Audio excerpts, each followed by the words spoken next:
Hey everyone, my name is Wedge, and the next episode of our clan spotlight brings us the clan centered firmly in red, the Mardu Horde. Ready to get your aggro on? Let's do this. As many of you have probably already figured out, the Mardu care about three things: war, and taking things from people they destroyed in battle. The entire clan functions on the premise that war is the only way of life. If you aren't at war, you're dead, or making weapons for war. This is not an exaggeration. Quote, "For the Mardu, war is not just a way of life, it is the way of life." This couldn't be said any better. You all really need to understand that every single aspect of the Mardu Horde is based on the fact that they're actually a horde. Think about that. The Mardu are a nomadic people. They never stay in one place for long, because if they do stay somewhere, it means they have already conquered it and now have nothing to do. Because of this mentality, they have very few, if any, permanent settlements except their main fortress, which we'll talk about a bit later. Anyways, because they're always so dedicated to conquering, they have no time to farm enough food or raise enough cattle to sustain the horde. Man, how inconvenient. Killing so many people must work up a huge appetite, right? Yeah, totally. Right, so what do you do when you don't have enough resources to keep your entire clan alive? Of course, you keep conquering and taking other people's stuff. That's honestly their way of sustaining themselves, not a joke. When they run low on resources, they just kill a bunch of people and take their resources. That's their long-term goal for success. And by long-term, I mean like 10 minutes in the future. There is no planning in this clan. None. The only real planning that goes on is deciding where, when, and how they're going to attack their next opponent. While this does seem chaotic as all heck, there are clan values that will explain pretty much everything you need to know about the Mardu. These values are called the Edicts of Alagra. There are three main rules. The first is that to earn the right to eat, you must actively conquer. The best fighters get the most food. The Mardu believe that it takes less effort to take other people's food than raise their own, so whatever you take, you eat. The second rule is that the idea of a permanent settlement is ridiculous. If you aren't actively conquering something, you might as well just die. Here's how the Mardu deal with post-combat situations.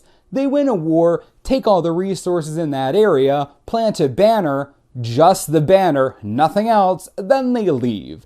They leave no infrastructure, no anything, just leave. All their lands could be on fire simultaneously and they probably wouldn't care. They just really don't care about anything besides killing people. This leads me to their last rule, victory or death. They believe that when you fight, you must be ready to give your life to win, because if you lose, that's a worse punishment than death itself. A Mardu warrior would gladly choose death over defeat every time. This clan is, ridiculous. Now that we know the clan is basically a moving army, how does diplomacy work? Answer, it doesn't. There is no diplomacy. The Khan rules over the clan as a tyrant. No second guessing, no challenging, nothing.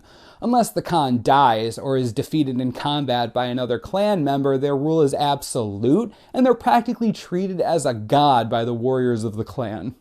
The current Khan is Zurgo Helm Smasher. He's a gigantic orc that became Khan after quote-unquote pushing Sarkhan out of Tarkir. Zurgo was present at the battle where Sarkhan's spark ignited. Sarkhan proceeded to kill a ton of Mardu warriors with dragon fire. Zurgo was one of the few to survive, and by the time he got to Sarkhan's location, he had already left the plane.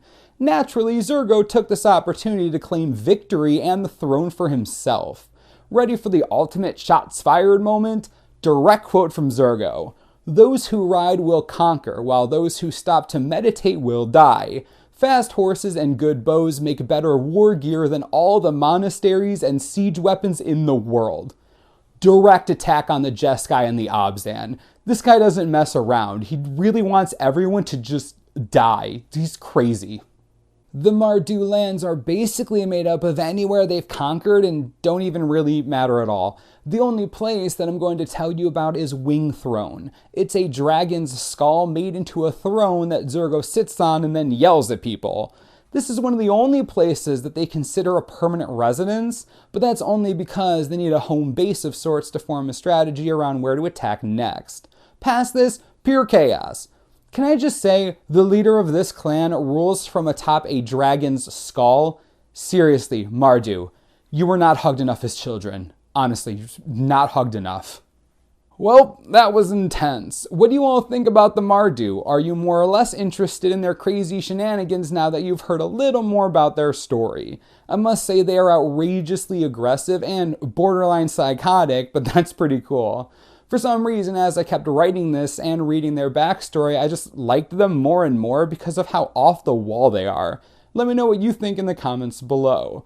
As always, subscribe for the latest and most reliable kinds of Tarkir spoiler information you could ever need. This is the Manosaurus, I'm Wedge, thanks for watching, we'll see you next time.